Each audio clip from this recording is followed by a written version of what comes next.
ಅಲ್ಲ. ನನ್ನ ಮೊಮ್ಮಕ್ಕಳಿಗೂ ಸ್ವಾಗತ. ನಾನು ನಿಮ್ಮ ಬಾಂಡ್ಲಿ. ಮೂವಿ ತುಂಬಾ ಚೆನ್ನಾಗಿದೆ, ಪೂರ್ತಿ ನೋಡ್ರಿ. ಚಾನೆಲ್ ಲೈಕ್ ಮಾಡ್ರಿ, ಶೇರ್ ಮಾಡ್ರಿ, ಸಬ್ಸ್ಕ್ರೈಬ್ ಮಾಡ್ರಿ. ಈಗ ಶುರು ಮಾಡೋಣ. ಹಲೋ ಸ್ನೇಹಿತರೆ, ಇಂದು ನಾವು 2019ರಲ್ಲಿ ಬಿಡುಗಡೆಯಾದ ಇಂಟು ದ ಡಾರ್ಕ್ ಡೌನ್ ಚಲನಚಿತ್ರವನ್ನು ವಿವರಿಸಲಿದ್ದೇವೆ. ಈ ಕಥೆ ಜೆನಿಫರ್ ಎಂಬ ಹುಡುಗಿಯದ್ದು. ಅವಳು ವ್ಯಾಲೆಂಟೈನ್ಸ್ ಡೇ ರಾತ್ರಿ ಅಜ್ಞಾತ ವ್ಯಕ್ತಿಯೊಂದಿಗೆ 4 ದಿನಗಳ ಕಾಲ ಲಿಫ್ಟ್ನಲ್ಲಿ ಸಿಕ್ಕಿಹಾಕಿಕೊಳ್ಳುತ್ತಾಳೆ. ಆ 4 ದಿನಗಳಲ್ಲಿ ಅವರಿಬ್ಬರ ನಡುವೆ ಏನೇನು ನಡೆಯುತ್ತದೆ ಎಂಬುದನ್ನು ನಾವು ಇಂದಿನ ಈ ವಿಡಿಯೋದಲ್ಲಿ ತಿಳಿಯಲಿದ್ದೇವೆ. ಈ ಚಲನಚಿತ್ರದ ಪ್ರಾರಂಭ ಫೆಬ್ರವರಿ 13ರ ರಾತ್ರಿಯಲ್ಲಿ ಜೆನಿಫರ್ ಎಂಬ ಹುಡುಗಿಯೊಂದಿಗೆ ಆಗುತ್ತದೆ. ಅವಳು ರಾತ್ರಿ ತಡವಾಗಿ ತನ್ನ ಆಫೀಸ್ನಲ್ಲಿ ಕೆಲಸ ಮಾಡುತ್ತಿದ್ದಳು. ನಾಳೆ ವ್ಯಾಲೆಂಟೈನ್ಸ್ ಡೇ ಆಗಿರುವುದರಿಂದ ಜೆನಿಫರ್ ತನ್ನ ಬಾಯ್ ಫ್ರೆಂಡ್ ಭೇಟಿಯಾಗಲು ನ್ಯೂಯಾರ್ಕ್ಗೆ ರಾತ್ರಿಯ ಫ್ಲೈಟ್ನಲ್ಲಿ ಹೋಗಲಿದ್ದಳು. ಇದಕ್ಕೆ ಸಂಬಂಧಿಸಿದಂತೆ ಅವಳು ತನ್ನ ಬಾಯ್ ಫ್ರೆಂಡ್ಗೆ ಮೇಲ್ ಬರೆಯುತ್ತಾಳೆ. ಆದರೆ ಜೆನ್ನಿಫರ್ ಅವನಿಗೆ ಸರ್ಪ್ರೈಸ್ ನೀಡಲು ಬಯಸಿದ್ದರಿಂದ ಆ ಮೇಲನ್ನು ಕಳುಹಿಸುವುದಿಲ್ಲ. ಅವಳು ತನ್ನ ಕೆಲಸವನ್ನು ಬೇಗನೆ ಮುಗಿಸಿ ಆಫೀಸ್ನಿಂದ ಹೊರಬರುತ್ತಾಳೆ. ಇನ್ನೊಂದು ಬದಿಯಲ್ಲಿ ಗೆ ಎಂಬ ವ್ಯಕ್ತಿಯು ತನ್ನ ಕೆಲಸವನ್ನು ಮುಗಿಸಿ ಹೊರಡುತ್ತಿದ್ದ. ಇಬ್ಬರು ಲಿಫ್ಟ್ನಲ್ಲಿ ಭೇಟಿಯಾಗುತ್ತಾರೆ. ಅಲ್ಲಿ ಗೆ ಅವಳಿಗೆ ಹೇಳುತ್ತಾನೆ, ನಾಳೆಯಿಂದ 4 ದಿನಗಳ ಕಾಲ ಆಫೀಸ್ ರಜೆ, ಆದ್ದರಿಂದ 4 ದಿನಗಳ ಕಾಲ ಆಫೀಸ್ ಮುಚ್ಚಿರುತ್ತದೆ.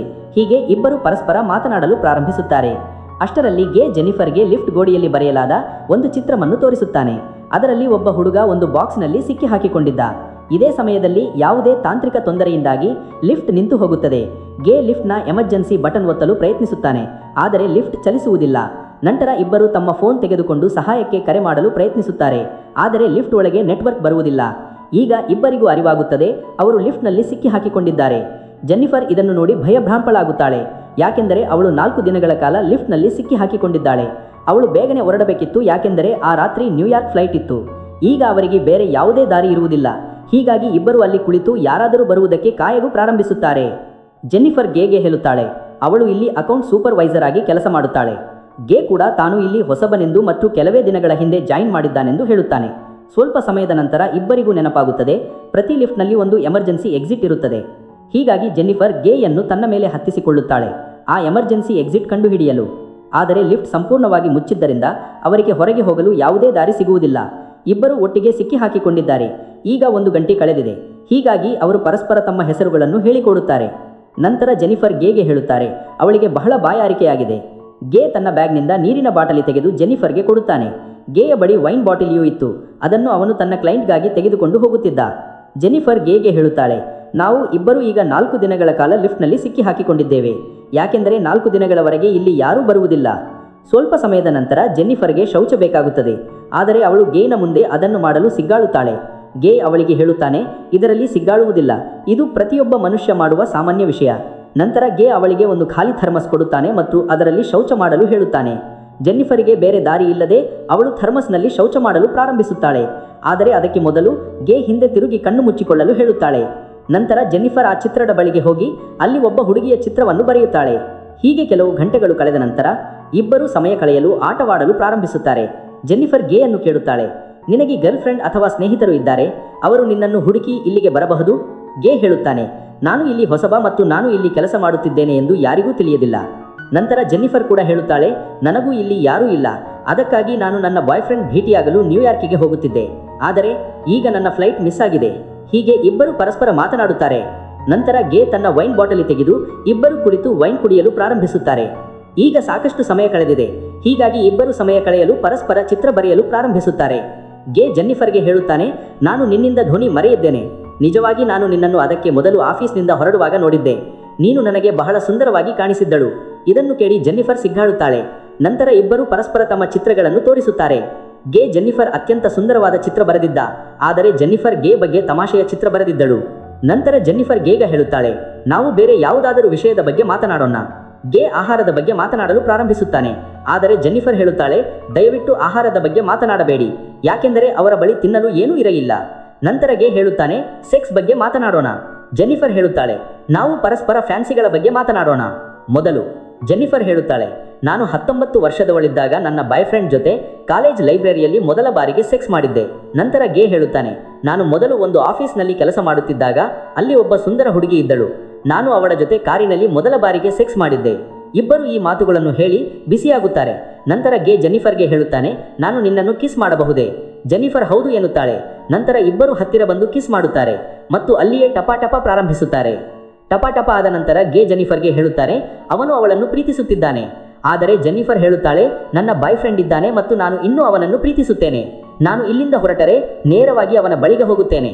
ಆದರೆ ಗೆ ಹೇಳುತ್ತಾನೆ ಅವನು ಈ ಸಂಬಂಧವನ್ನು ಮುಂದುವರಿಸಲು ಬಯಸುತ್ತಾನೆ. ಜೆನ್ನಿಫರ್ ಹೇಳುತ್ತಾಳೆ ನಮ್ಮ ನಡುವೆ ಏನು ನಡೆಯಿತೋ ಅದು ಕೇವಲ ಕ್ಯಾಶುವಲ್ ಆಗಿತ್ತು. ಇದನ್ನು ಕೇಳಿ ಗೆ ಸ್ತಬ್ಧನಾಗುತ್ತಾನೆ. ಅವನು ಜೆನ್ನಿಫರ್ಗೆ ಹೇಳುತ್ತಾನೆ ನಾನು ನಿನ್ನನ್ನು ಬಹಳ ಪ್ರೀತಿಸುತ್ತೇನೆ ಮತ್ತು ನಾನು ನಿನ್ನೊಂದಿಗೆ ಯಾವಾಗಲೂ ಪ್ರಾಮಾಣಿಕನಾಗಿರುತ್ತೇನೆ. ನಂತರ ಅವನು ಹೇಳುತ್ತಾನೆ ನಾನು ನಿನ್ನಿಂದ ಬಹಳಷ್ಟು ವಿಷಯಗಳನ್ನು ಮರೆಯಿದ್ದೇನೆ. ನಿಜವಾಗಿ ನಾನು ಇಲ್ಲಿ ಹೊಸಬನಲ್ಲ. ನಾನು ಇಲ್ಲಿ ಬಹಳ ದಿನಗಳಿಂದ ಕೆಲಸ ಮಾಡುತ್ತಿದ್ದೇನೆ. ನಾನು ನಿನ್ನನ್ನು ಆಗಾಗ್ಗೆ ನೋಡುತ್ತಿದ್ದೆ. ನಿನ್ನ ಬಗ್ಗೆ ಎಲ್ಲವೂ ನನಗೆ ತಿಳಿದಿದೆ.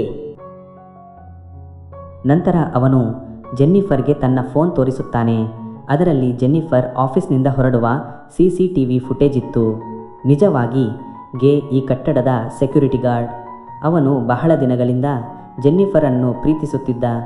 ಆದರೆ ಅವನು ಇದನ್ನು ಹೇಳಲು ಧೈರ್ಯ ಮಾಡಲಿಲ್ಲ. ಯಾಕೆಂದರೆ ಜೆನ್ನಿಫರ್ ಒಬ್ಬ ಸೆಕ್ಯೂರಿಟಿ ಗಾರ್ಡನ್ನು ಪ್ರೀತಿಸುವಳೆಂದು ಅವನಿಗೆ ತಿಳಿದಿತ್ತು. ಹೀಗಾಗಿ ಅವನು ಈ ಪ್ಲಾನ್ ಮಾಡಿದ್ದ.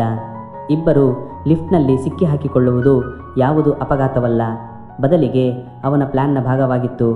ಇದನ್ನು ಹೇಳಿದ ನಂತರ ಗೆ ಲಿಫ್ಟ್ ಕೀಲಿಯನ್ನು ತೆಗೆದುಕೊಂಡು ಜೆನ್ನಿಫರ್ಗೆ ಹೇಳುತ್ತಾನೆ ನೀನು ಇಲ್ಲಿಂದ ಹೋಗಲು ಬಯಸಿದರೆ ಹೋಗಬಹುದು ಹೇಳಿ ಅವನು ಲಿಫ್ಟನ್ನು ಚಾಲು ಮಾಡುತ್ತಾನೆ. ಇದನ್ನು ಕೇಳಿ ಜೆನ್ನಿಫರ್ ಕೋಪಗೊಳ್ಳುತ್ತಾಳೆ. ಅವಳು ಅವನಿಗೆ ಹೇಳುತ್ತಾಳೆ ನೀನು ನನ್ನನ್ನು ಉದ್ದೇಶಪೂರ್ವಕವಾಗಿ ಕಿಡ್ನ್ಯಾಪ್ ಮಾಡಲು ಪ್ರಯತ್ನಿಸಿದೆ. ನಾನು ಇಲ್ಲಿಂದ ಹೊರಟರೆ ನೇರವಾಗಿ ಪೊಲೀಸರ ಬಳಿಗೆ ಹೋಗಿ ನಿನ್ನ ಬಗ್ಗೆ ಎಲ್ಲವನ್ನೂ ಹೇಳುತ್ತೇನೆ. ಇದನ್ನು ಕೇಳಿ ಗೆ ಮತ್ತೆ ಲಿಫ್ಟನ್ನು ನಿಲ್ಲಿಸುತ್ತಾನೆ. ಜೆನ್ನಿಫರ್ ಕೀಲಿಯನ್ನು ಕಸಿದುಕೊಳ್ಳಲು ಪ್ರಯತ್ನಿಸುತ್ತಾಳೆ.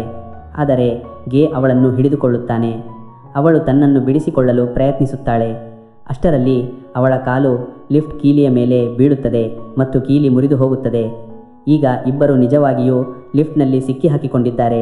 ಯಾಕೆಂದರೆ ಆ ಕೀಲಿಯೇ ಒಂದೇ ದಾರಿಯಾಗಿತ್ತು. ಈಗ ಜೆನ್ನಿಫರ್ ತೀವ್ರ ಕೋಪಗೊಳ್ಳುತ್ತಾಳೆ. ಅವಳು ಗೇಯ ಮುಖದ ಮೇಲೆ ತನ್ನ ಸ್ಯಾಂಡಲ್ ಅನ್ನು ಹೊಡೆಯುತ್ತಾಳೆ. ಗೆ ಕೂಡ ಕೋಪಗೊಂಡು ಜೆನ್ನಿಫರ್ ಅನ್ನು ಲಿಫ್ಟ್ ನೆಲದ ಮೇಲೆ ಎಸೆಯುತ್ತಾನೆ. ಇಬ್ಬರು ಅಲ್ಲಿ ಬೇರ್ಪಡುತ್ತಾರೆ. ಸ್ವಲ್ಪ ಸಮಯದ ನಂತರ ಇಬ್ಬರಿಗೂ ಚೇತನ ಬರುತ್ತದೆ. ಜೆನ್ನಿಫರ್ ಗೆಗೆ ಹೇಳುತ್ತಾಳೆ ಈ ಇಡೀ ಕಟ್ಟಡದಲ್ಲಿ ನೀನು ಮಾತ್ರ ಸೆಕ್ಯೂರಿಟಿ ಗಾರ್ಡ್ ಇರಲು ಸಾಧ್ಯವಿಲ್ಲ. ಗೆ ಹೇಳುತ್ತಾನೆ ಇಂದು ಇಲ್ಲಿ 3 ಸೆಕ್ಯೂರಿಟಿ ಗಾರ್ಡ್ಗಳು ಬರಬೇಕಿತ್ತು. ಆದರೆ ನಾನು ಅವರಿಗೆ ಹೇಳಿದ್ದೆ ನಾನು ಅವರ ಶಿಫ್ಟ್ ಕೂಡ ಮಾಡುತ್ತೇನೆ. ಜೆನ್ನಿಫರ್ ಹೇಳುತ್ತಾಳೆ ನೀನು ಒಬ್ಬ ಕಿಡ್ನ್ಯಾಪರ್. ಇದನ್ನು ಕೇಳಿ ಗೆ ಹುಚ್ಚನಾಗುತ್ತಾನೆ ಮತ್ತು ಸುತ್ತಲೂ ವಸ್ತುಗಳನ್ನು ಒಡೆಯಲು ಪ್ರಾರಂಭಿಸುತ್ತಾನೆ. ನಂತರ ಗೆ ಜೆನ್ನಿಫರ್ ಬ್ಯಾಗ್ ತೆರೆಯುತ್ತಾನೆ. ಅದರಲ್ಲಿ ಟೀ ಶರ್ಟ್ ಇತ್ತು. ಅದನ್ನು ಜೆನ್ನಿಫರ್ ತನ್ನ ಬಾಯ್ ಫ್ರೆಂಡ್ಗಾಗಿ ತೆಗೆದುಕೊಂಡು ಹೋಗುತ್ತಿದ್ದಳು. ಇದನ್ನು ನೋಡಿ ಗೆ ತಾನೇ ಅದನ್ನು ಧರಿಸುತ್ತಾನೆ. ಅಲ್ಲಿ ಇನ್ನೊಂದು ಬಾಕ್ಸ್ ಇತ್ತು. ಗೆ ಜೆನ್ನಿಫರ್ಗೆ ಅದನ್ನು ತೆರೆಯಲು ಹೇಳುತ್ತಾನೆ. ಅದರಲ್ಲಿ ಸಿಗಾರ್ ಮತ್ತು ಲೈಟರ್ ಇತ್ತು. ನಂತರ ಗೆ ಅಲ್ಲಿಯೇ ಕುಳಿತು ಸಿಗಾರ್ ಸೇದಲು ಪ್ರಾರಂಭಿಸುತ್ತಾನೆ. ಇದನ್ನು ನೋಡಿ ಜೆನ್ನಿಫರ್ ಬಹಳ ಭಯಭ್ರಾಂತಳಾಗುತ್ತಾಳೆ ಮತ್ತು ಅಲ್ಲಿಯೇ ಮೌನವಾಗಿ ಕುಳಿತುಕೊಳ್ಳುತ್ತಾಳೆ. ನಂತರ ಗೆಯ ಮನಸ್ಸಿನಲ್ಲಿ ಒಂದು ಯೋಚನೆ ಬರುತ್ತದೆ. ಪ್ರತಿ ಲಿಫ್ಟ್ನಿಂದ ಹೊರಗೆ ಹೋಗಲು ಒಂದು ದಾರಿ ಇರುತ್ತದೆ. ಹೀಗಾಗಿ ಮೇಲ್ಭಾಗದಲ್ಲಿ ಖಂಡಿತವಾಗಿಯೂ ದಾರಿ ಇರಬೇಕು. ನಂತರ ಅವನು ಮೇಲಕ್ಕೆ ಹತ್ತುತ್ತಾನೆ ಮತ್ತು ಅಂತಿಮವಾಗಿ ಹೊರಗೆ ಹೋಗಲು ದಾರಿ ಕಂಡುಕೊಳ್ಳುತ್ತಾನೆ. ನಂತರ ಅವನು ಜೆನ್ನಿಫರ್ಗೆ ಹೇಳುತ್ತಾನೆ ಅವನಿಗೆ ಮೇಲಕ್ಕೆ ಹತ್ತಲು ಸಹಾಯ ಬೇಕು. ಆದರೆ ಜೆನ್ನಿಫರ್ಗೆ ಅವನಿಗೆ ಮೇಲೆ ನಂಬಿಕೆ ಇರಲಿಲ್ಲ. ಜೆನ್ನಿಫರ್ ಹೇಳುತ್ತಾಳೆ ನಾನು ನಿನ್ನನ್ನು ಎತ್ತಲು ಸಾಧ್ಯವಿಲ್ಲ. ಆದ್ದರಿಂದ ನೀನು ಮೊದಲು ನನ್ನನ್ನು ಹೋಗಲು ಬಿಡು. ಆದರೆ ಗೇಗೂ ಕೂಡ ಅವಳ ಮೇಲೆ ನಂಬಿಕೆ ಇರಲಿಲ್ಲ. ಅವನಿಗೆ ಭಯವಾಗಿತ್ತು ಅವಳು ಹೊರಗೆ ಹೋಗಿ ಪೊಲೀಸರಿಗೆ ಎಲ್ಲವನ್ನು ಹೇಳುತ್ತಾಳೆ ಎಂದು. ಆದರೆ ಜೆನ್ನಿಫರ್ ಗೆಗೆ ವಚನ ನೀಡುತ್ತಾಳೆ ನಾನು ಪೊಲೀಸರಿಗೆ ಏನೂ ಹೇಳುವುದಿಲ್ಲ ಮತ್ತು ನಾವು ಇಬ್ಬರು ಇಲ್ಲಿಂದ ಹೊರಟು ಹೊಸ ಜೀವನವನ್ನು ಪ್ರಾರಂಭಿಸೋಣ. ಇದನ್ನು ಕೇಳಿ ಗೆ ಅವಳ ಮೇಲೆ ನಂಬಿಕೆ ಇಟ್ಟು ಅವಳನ್ನು ಮೇಲಕ್ಕೆ ಹತ್ತಿಸುತ್ತಾನೆ. ಆದರೆ ಜೆನ್ನಿಫರ್ ಗೆಯನ್ನು ವಂಚಿಸುತ್ತಾಳೆ ಮತ್ತು ಅವನನ್ನು ಹೊರಗೆ ಬರಗೊಡುವುದಿಲ್ಲ. ನಂತರ ಜೆನ್ನಿಫರ್ ಲಿಫ್ಟ್ ಮೆಟ್ಟಲುಗಳ ಸಹಾಯದಿಂದ ಹೊರಗೆ ಹೋಗಲು ಪ್ರಯತ್ನಿಸುತ್ತಾಳೆ. ಇದನ್ನು ನೋಡಿ ಗೆ ಸಂಪೂರ್ಣವಾಗಿ ಹುಚ್ಚನಾಗುತ್ತಾನೆ. ಅವನು ಒಂದು ಬಟ್ಟೆಯನ್ನು ಮೆಟ್ಟಿಲುಗಳಲ್ಲಿ ಸಿಕ್ಕಿ ಹಾಕಿ ಹೊರಗೆ ಹೋಗುತ್ತಾನೆ ಮತ್ತು ಜೆನ್ನಿಫರ್ ಅನ್ನು ಹಿಂಬಾಲಿಸುತ್ತಾನೆ. ಜೆನ್ನಿಫರ್ ಗೇಟ್ನಿಂದ ಹೊರಗೆ ಹೋಗಲು ಹೊರಟಿದ್ದಳು. ಆದರೆ ಗೆ ಅವಳ ಕಾಲನ್ನು ಕೆಳಗಿನಿಂದ ಎಳೆಯುತ್ತಾನೆ. ಇಬ್ಬರು ನೇರವಾಗಿ ಲಿಫ್ಟ್ ಮೇಲ್ಭಾಗಕ್ಕೆ ಬೀಳುತ್ತಾರೆ ಮತ್ತು ಅಲ್ಲಿಯೇ ಬೇರ್ಪಡುತ್ತಾರೆ. ಸ್ವಲ್ಪ ಸಮಯದ ನಂತರ ಜೆನ್ನಿಫರ್ಗೆ ಚೇತನ ಬರುತ್ತದೆ. ಅವಳು ಕಾಗದಗಳನ್ನು ಸುಟ್ಟು ಧೂಮವನ್ನು ಉಂಟು ಮಾಡುತ್ತಾಳೆ. ಇದರಿಂದ ಫೈರ್ ಅಲಾರಂ ಸದ್ದು ಮಾಡಿ ಫೈರ್ ಡಿಪಾರ್ಟ್ಮೆಂಟ್ ಅವರನ್ನು ರಕ್ಷಿಸಬಹುದು. ಸ್ವಲ್ಪ ಸಮಯದ ನಂತರ ಗೇಗೂ ಕೂಡ ಚೇತನ ಬರುತ್ತದೆ. ಜೆನ್ನಿಫರ್ ಅವನ ತಲೆಗೆ ಹೊಡೆದು ಮತ್ತೆ ಬೇರ್ಪಡಿಸುತ್ತಾಳೆ. ನಂತರ ಅವಳು ಸಿಗಾರ್ ಕಟ್ಟರ್ ತೆಗೆದುಕೊಂಡು ಗೆಯ ಪ್ರೈವೇಟ್ ಭಾಗವನ್ನು ಕತ್ತರಿಸಲು ಪ್ರಯತ್ನಿಸುತ್ತಾಳೆ. ಇದನ್ನು ನೋಡಿ ಗೆ ಬಹಳ ಭಯಭ್ರಾಂತನಾಗುತ್ತಾನೆ ಮತ್ತು ಕೂಗಿ ಜೆನ್ನಿಫರ್ ಅನ್ನು ವಿನಂತಿಸುತ್ತಾನೆ. ಜೆನ್ನಿಫರ್ ನಿಲ್ಲಿಸುತ್ತಾಳೆ. ನಂತರ ಜೆನ್ನಿಫರ್ ತನ್ನ ಮೊಬೈಲ್ ತೆಗೆದುಕೊಂಡು ಗೆಯ ಕನ್ಫೆಷನ್ ರೆಕಾರ್ಡ್ ಮಾಡುತ್ತಾಳೆ. ಅದರಲ್ಲಿ ಅವನು ಹೇಳುತ್ತಾನೆ ಅವನೇ ಜೆನ್ನಿಫರ್ ಅನ್ನು ಕಿಡ್ನಾಪ್ ಮಾಡಿದ್ದಾನೆ ಎಂದು. ಸ್ವಲ್ಪ ಸಮಯದ ನಂತರ ನಾವು ಅದೇ ಕಟ್ಟಡದಲ್ಲಿ ಇನ್ನೊಬ್ಬ ಸೆಕ್ಯೂರಿಟಿ ಗಾರ್ಡ್ ಹ್ಯಾರಿಯನ್ನು ನೋಡುತ್ತೇವೆ. ಅವನು ತನ್ನ ಗರ್ಲ್ ಫ್ರೆಂಡ್ ಜೊತೆಗೆ ಅಲ್ಲಿಗೆ ಬಂದಿದ್ದ. ಅವನು ಮಾನಿಟರ್ ನೋಡುತ್ತಾನೆ, ಅದರಲ್ಲಿ ಲಿಫ್ಟ್ನಲ್ಲಿ ಇಬ್ಬರು ಸಿಕ್ಕಿ ಹಾಕಿಕೊಂಡಿದ್ದಾನೆ ಎಂದು. ಇದನ್ನು ನೋಡಿ ಅವನವರ ಸಹಾಯಕ್ಕೆ ಓಡಿ ಬರುತ್ತಾನೆ. ಅವನು ಲಿಫ್ಟನ್ನು ಹೊರಗಿನಿಂದ ತೆರೆಯಲು ಪ್ರಯತ್ನಿಸುತ್ತಾನೆ, ಆದರೆ ಗೇಟ್ ತೆರೆಯುವುದಿಲ್ಲ.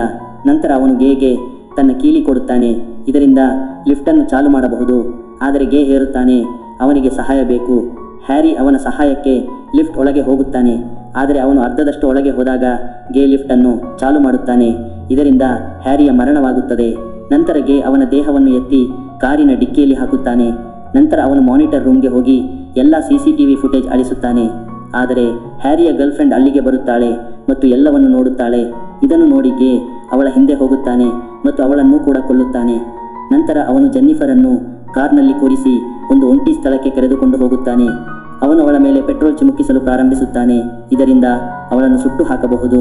ಆದರೆ ಜೆನ್ನಿಫರ್ ಹೇಗೋ ತಪ್ಪಿಸಿಕೊಂಡು ಹೊರಗೆ ಬರುತ್ತಾಳೆ ಮತ್ತು ಗೇಯ ಮೇಲೆ ದಾಳಿ ಮಾಡುತ್ತಾಳೆ. ನಂತರ ಅವಳು ಗೇಯ ಕಾರ್ ತೆಗೆದುಕೊಂಡು ಓಡಲು ಪ್ರಾರಂಭಿಸುತ್ತಾಳೆ. ಆದರೆ ಸ್ವಲ್ಪ ದೂರ ಹೋದ ನಂತರ ಅವಳು ಕಾರನ್ನು ರಿವರ್ಸ್ ಮಾಡಿ ಗೇಯನ್ನು ಡಿಕ್ಕಿ ಹೊಡೆಯುತ್ತಾಳೆ. ಇದರಿಂದ ಗೇ ಗಾಯಗೊಳ್ಳುತ್ತಾನೆ.